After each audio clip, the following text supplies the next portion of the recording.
Today's topic is more about networking, and I thought I should bring to you a personality, a person who really epitomizes networking as such, right? And very soon you will know the person that I am talking about. But for most of you who believe that networking is important, we also know that in our day-to-day global lives, as professionals in working companies, we sometimes don't get time for networking, but then we want the networking to work for us. uh, as we get into deeper into networking, you will realize that you can't really use the connections that you have. It is more about giving and more less about taking, and more about that when we speak to our guests. So friends, we bring to you Pankaj Rai. Hi Pankaj. And Yes. So Pankaj, very quickly, Pankaj, for most people across, the kind of work that we do, he doesn't need any introduction, but I'll quickly introduce him. Pankaj is a senior vice president at Wells Fargo and heads strategy, digital, and innovation teams across India and Philippine centers. Interestingly, he's also responsible for something called 3 E's: effectiveness, efficiency, and experience across these operations. He's had earlier stints with Dell, Stanchart, ICICI, GE, and started his career with Feedback Ventures. So quite a journey. And what is interesting is what is also common amongst us is that he has had a background in Six Sigma, like me, and program management. So that brings us a little bit closer to the topic, but he's way far ahead on most of the other things. And if any of you have been to a NASCOM forum, Pankaj is a star there, and most other industry forums as well. And the reason I invited him for this topic, which is networking for managing better, is because I have not seen a better networker than him. And this is while he has a regular job like you and me. And that is extremely important. So networking is not just about, you are a service provider or into selling, and then you need a network. It is also about people like Pankaj and me and many of you who need this network on a day-to-day basis. And we'll get into detail as to what motivates him. So Pankaj, of course, is a electrical engineer graduate from IIT Delhi and MBA from Indian Institute of Management, Ahmedabad. Highly accomplished person. He stays in Bangalore. His wife Ritu is an artist, and daughters and Paridhi also stay here in Bangalore. If you are in Bangalore, you might have seen Pankaj running most mornings on some road or the other. He's an avid and very accomplished marathon runner, cyclist, and also dabbles in other sports, including badminton.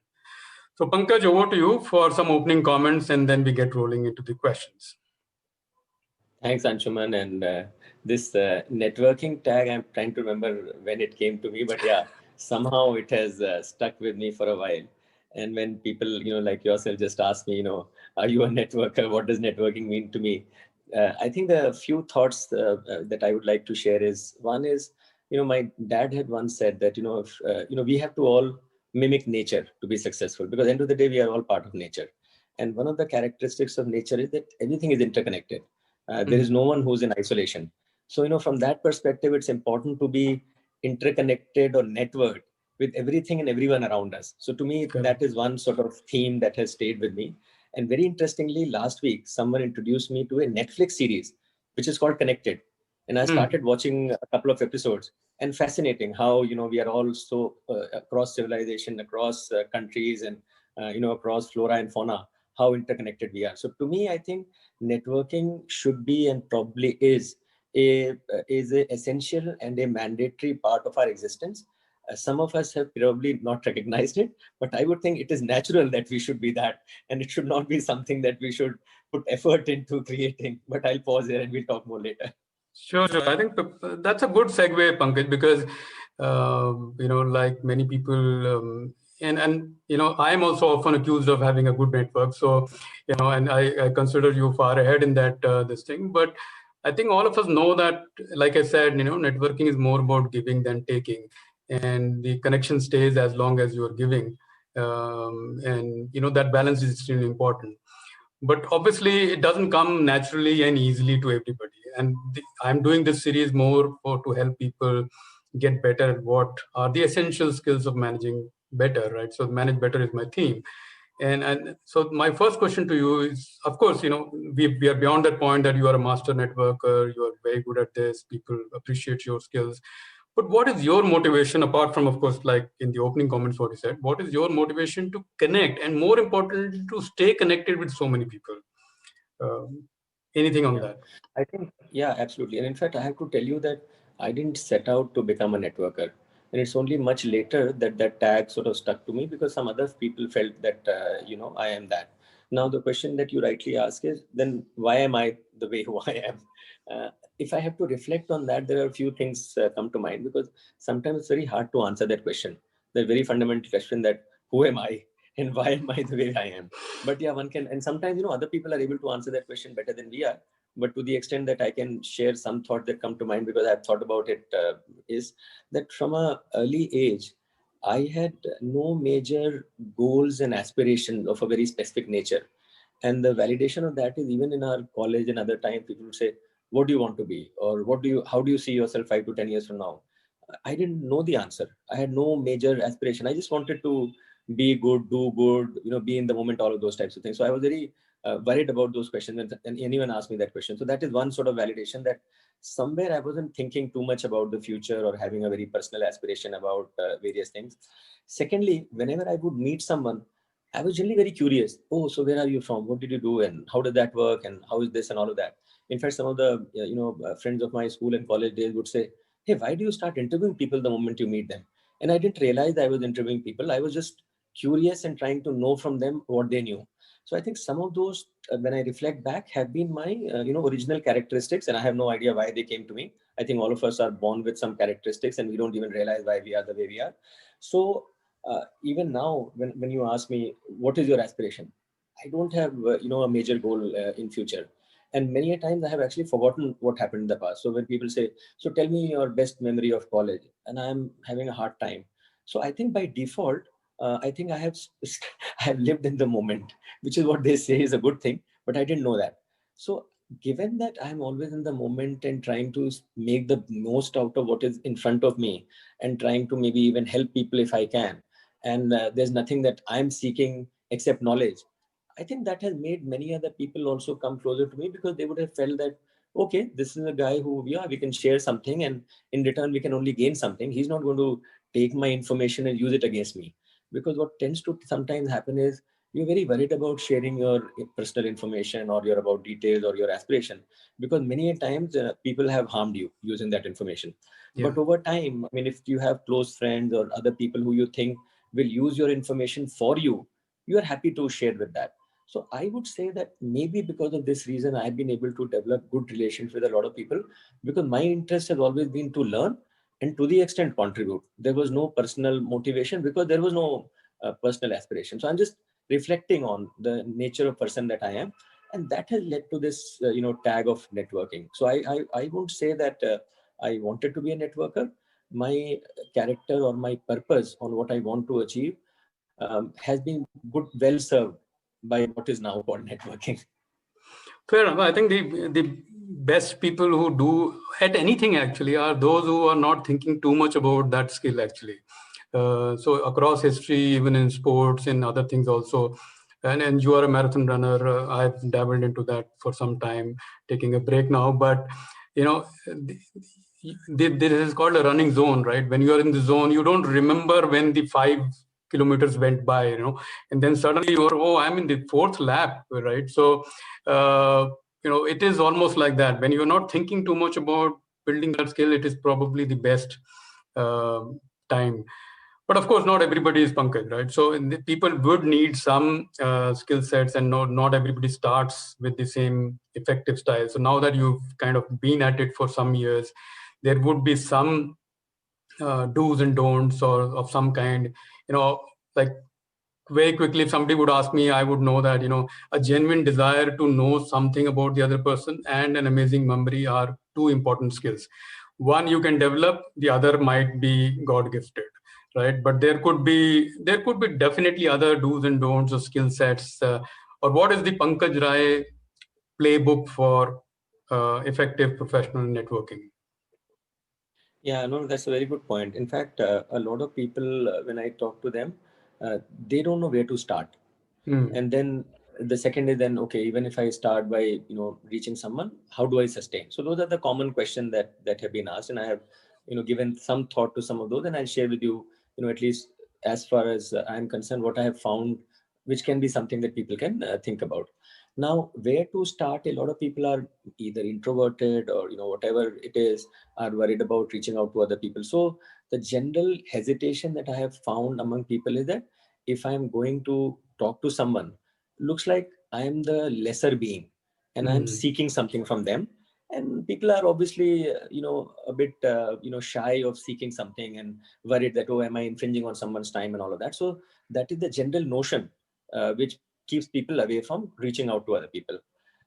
I try to tell people that is there a way for you to do a thought experiment in your mind when you're looking at someone? Let's say, I have to network with you. Can I look at you instead of thinking that I'll go to Anshuman and ask his advice or ask for a job? Can I think that, you know what? I will actually look at Anshuman, I'll form a long term relationship with him, and I'll also help him. And I'm sure through that process, I'll also get help. So I am there to form a relationship. And that relationship will have both sort of give and take, and it will be mutually rewarding, hopefully. And that can hopefully remove that stigma that I'm there to seek. I am there to also contribute and through that process seek and form a long-term relationship. So that is one, what should I say, branding that I say that, don't look at networking as a seeking conversation. If you are able to think of, and even if people say, oh, but if I'm going to a senior person, what can I ever give? I say, you know what, you can always give in any situation something because, everyone is also seeking something and you might have. So now the question is, there are three things that you can keep in mind when doing a networking conversation, and those three things are not my own creation. This was some, I would say, maybe 10 years ago. I remember I used to work in Dell, and there was a senior leader. I still remember his name, Manish Mehta, who gave a talk on networking. He was an introverted guy, and he said, I've learned this art. And my good friend and colleague Alok Agarwal stood up and said, Manish, that's nice, but how do I do it? Tell me the. And he said, I have 3 tips. So I'll just repeat Manish Mehta's 3 tips, which I still vividly remember as an answer to Alok's question to him. He said, number one, when you go to someone, share with them something that they would be interested in knowing and that you have it. So even if they are a senior leader, you might be in a process far below. You may know something interesting about the process which they are overall the head or whatever. Mm. It could be about cricket, it could be about anything. So do some research and share with them something of their interest which can add value to them. So that's number one, that you are giving something first. Second is the seeking part. Then you obviously know that what they are good at, what they can teach you. Then ask a question, seek some advice on something that they are good at. So in the first interaction itself, you have shared and you have sought. And the third part is in the end, offer to help. You said, you know what, great talking to you. And at any point in time, this is what I'm good at. Please remember me if you have any reason to, seek any help, and I'm there to help you. So what Manish basically said, that if you have ended a first conversation with any individual, it could be senior, junior, parallel, whatever, this is a very good recipe in which they are actually happy to meet you again, versus another conversation where you went, sought some career advice, asked some questions. Next time you went, again did the same. Third time the person is thinking, I'm getting bored. I mean, this person comes all the time, keeps asking for advice. I have nothing more to give. And then they say, actually, I'm busy. I can't meet you, all that. And many of us have seen, and people have come to us and said, Yeah. oh, these people are not ready for me. They don't help and all of that. And what you realize is that you went 2 or 3 times, always asking for some advice or asking for some, help in a new role, which they may or may not have anything more to tell you beyond that. So I think the point is, are you able to form a symbiotic long-term relationship with an individual through the mechanism that I suggested? And maybe if you did that, hopefully those relationships can be far more lasting. Now, there could be many individuals who themselves are not interested in networking. They don't have this idea, and you may fail. Some people don't, so that's fine. So I always tell people, try with 10 people. Maybe 3 or 4 of them will turn out to be long-term relationships. In any case, in your life, how many relationships can you anyway have? So why are you worried that some people turned you down? Think of it as one of those, startup experiments where you try a few ideas. Not every idea succeeds, but there's no, harm, or there's no ignominy in some people refusing or whatever. Just take it in your stride and go ahead. So that's been my, learning, Anshuman, which I have shared with people. But the learning continues, I have to say. Oh, absolutely. I think we all of us learn, and I think you very rightly put that, um, like in all sport, all initiative, all enterprise, the first step is the most difficult step. So once you decide, and this is for all our listeners, people, somebody like Pankaj Rai, who's extremely good at this, he's also saying that not every approach clicks, and it doesn't have to click, right? So it is important for you to take the first step. If you are interested in networking and something is stopping you, then this conversation helps you. If you're not interested in networking and you have other interests, this conversation doesn't help you, right? So it is as simple as that. If you want to get onto the path, take the first step. You will learn, like all other enterprise and skills, you will learn this. And Pankaj himself is learning, as he said, even after being pretty much in this kind of a process for a while now.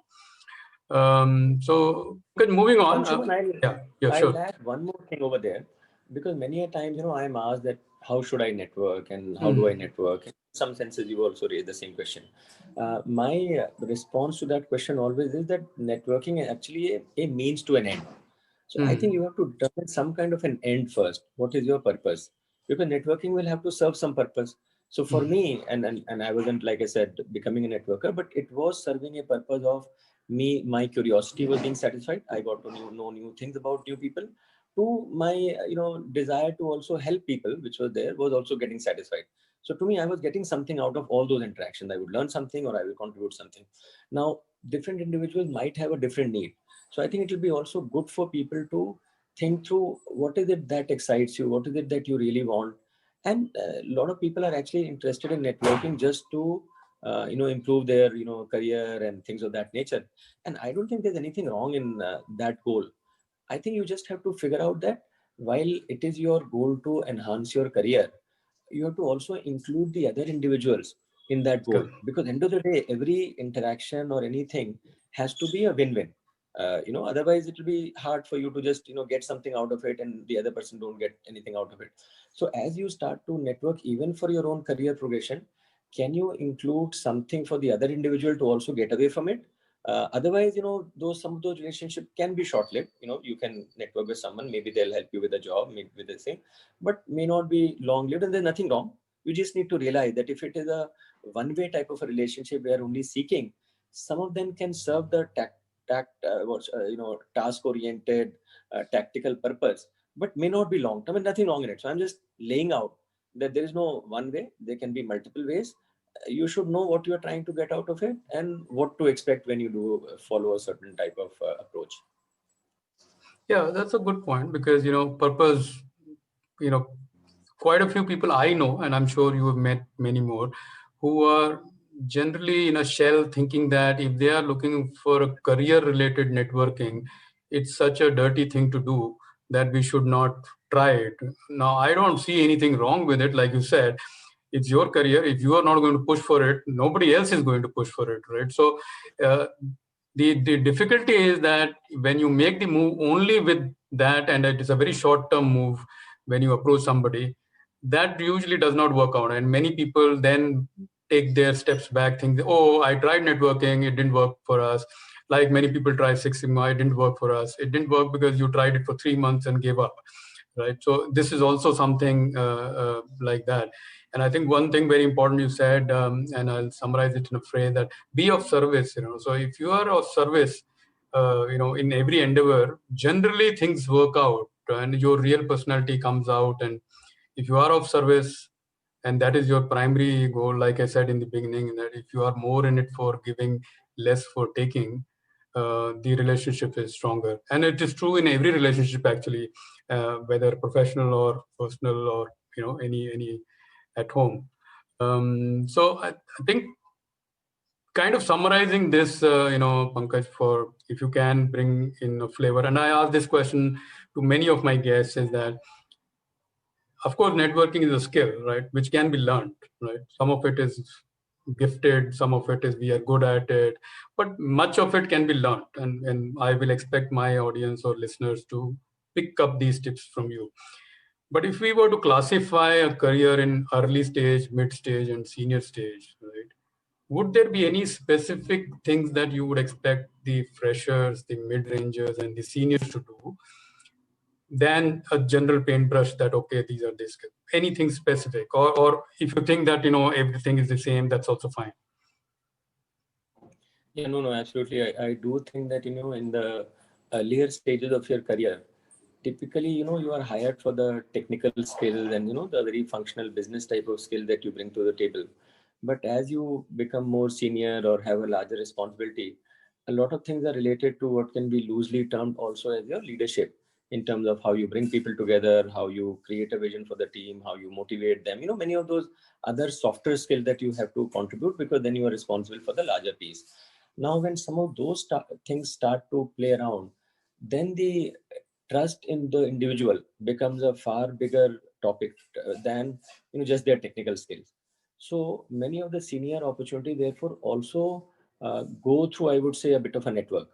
Because let's say if I want to hire someone for a particular role, and if there are 5 or 6 people who I know really well say that, what, Anshuman is really good, I worked with him, I have interacted with him, or he was a consultant, I was this, all of that, and I really think what you are hiring for, he'll be good, versus XYZ, for whom that type of validation does not exist. Now, it is quite possible that the other individual may actually have superior skills, may actually come in and do better than an Anshuman.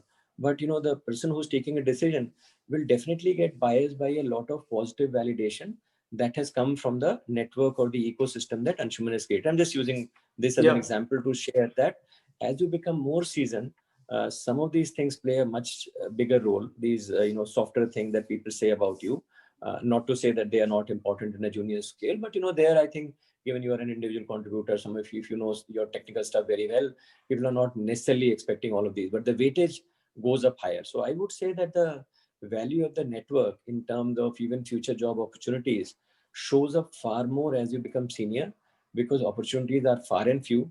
The sort of the risk of failure is very high.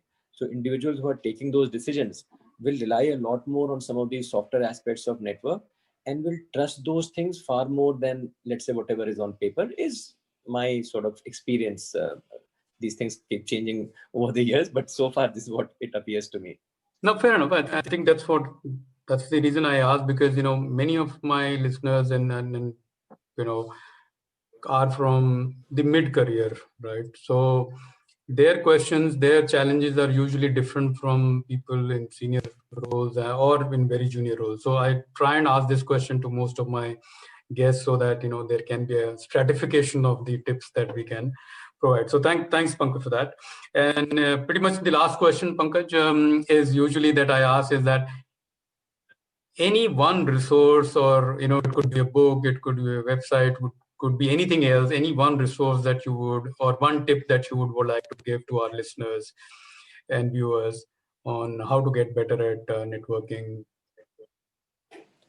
I would think that I'm not a big reader, Anshuman. I'm more of a doer. I like to do things and through my own experiences learn. So while there may be books, but I would be the last one to be able to recommend, because I haven't learned anything through books. But my way of doing it is through experimenting. That if you believe in a certain thing, try and experiment it with a few people. Reflect on what that has led you to. Use that to do more. So I'm almost in that fast experimentation, fast failure, learn from that, move on type of a mode. Because in today's day and age, there's a lot written in many books. Those are definitely good experiences that some people have shared. But to me, I think the learning by doing, I'm a bit biased towards that. So I would encourage people to do something about it. And then maybe even have some mentors or some buddies or others to bounce off those ideas to say, this is what I'm doing, this is my insight, is there something more to it? Because many times through our own experiments also, we may not necessarily derive all the right insights. We might be very biased in the way we are thinking about it. So I do think that having some confidence by way of a buddy or a mentor is a good idea. To me, even buddies and mentors are networks that you have formed, sometimes inadvertently, and so on and so forth. So I would think that have people that trust you and that you trust, and leverage them to guide you. Many a time we try to do it all alone. I think there is so much merit in seeking help from others. In fact, that is another thing that a lot of people worry that, oh, how can I seek help? How, we are very worried about seeking help. I think the future world will depend a lot on co-creation and ecosystem where we'll all have to work together. So I think we need to seek help, give help, do both of them, in large numbers versus just one. So I am not a big believer just in giving. At some level also taking, because in some senses you are also establishing trust that, I can trust you to help me when I need help, and you can, trust me. So I think it's both, give and take. And of course, there'll be some relationship where you are just giving or some where you are just taking, whatever. But on balance, I think your reputation should be of a contributing member in the society. And a contributing member is someone, who takes and gives, may not necessarily, do with the same people, because many a time people are very in that reciprocity mode that they want to even out the relationship with every individual. To me, that's not right. You can never even out a relationship with, let's say, with your parents or your children. So if you can't do it with your parents or your children, how can you do it with everyone else? So to me, I think we will always have biased type of relationship. In some relationship, we are giving more, taking more. But on an average, if we are seen to be people who are conscientious, who are equally contributing where we can, and there could be some relation where you're just giving. I mean, as parents, I would say mostly we are giving, not necessarily expecting, and that's fine. And that can be the same. So I think, can you be a parent and a child in all your other relationships also, and not worry about it? Because people are either get into the child mode where they're just seeking, or sometimes get into the parent mode where they just want to give. My view is, you are both a parent and the child at the same time in your own household. Can't you be both outside to other people also and be equally happy with that? So I never, and that's for you. I never refuse a gift. Someone comes to me and say, hey, I have a gift for you. Yeah, great. Someone is so happy giving me a gift. No, why are you giving it to me? No, I think someone is very happy. They want to give me something. I open it and I said, lovely, whatever. Many people may or may not do that. So I'm just saying that you should live a full life trying to give and take as the need be, and not try to even out every transaction or every individual, every relationship. Look at a more holistic picture where you are contributing, and how I at least think that life needs to be lived. Fair enough. I think, Pankaj, the last segment wasn't meant to be a life lesson, but turned out to be. So thank you very much for that. I'm sure many younger listeners definitely would probably gain, and I definitely gained. The part around this, most of this is not a mathematical, equation. Is extremely important for all of us, and I'm sure I have met many people who hesitate to take any step towards professional networking, because they start doing calculations too early in the game, right? Or if I do this, if I send him a LinkedIn request, what if he doesn't accept? What happens after that? You do the crystal ball totally before even sending out or taking the first step. And nobody even knows about it, right? So what are you losing out of? So fair enough, Pankaj. I think I'll wrap up this episode. Thank you very much for fantastic lessons in networking, wrapped as life lessons as well.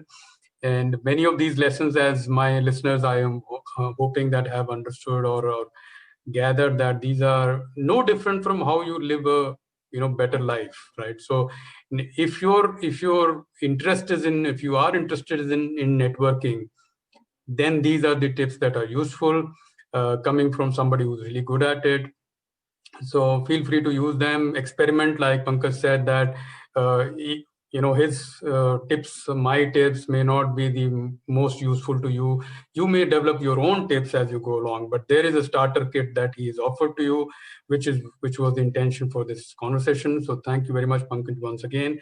And to all my listeners, like I said, if you like this content, if you like more of this happening, keep motivating me, encourage me by subscribing to the channel on YouTube and other podcast players. And till the next time, manage better. Thank you. Thank you, Anshuman.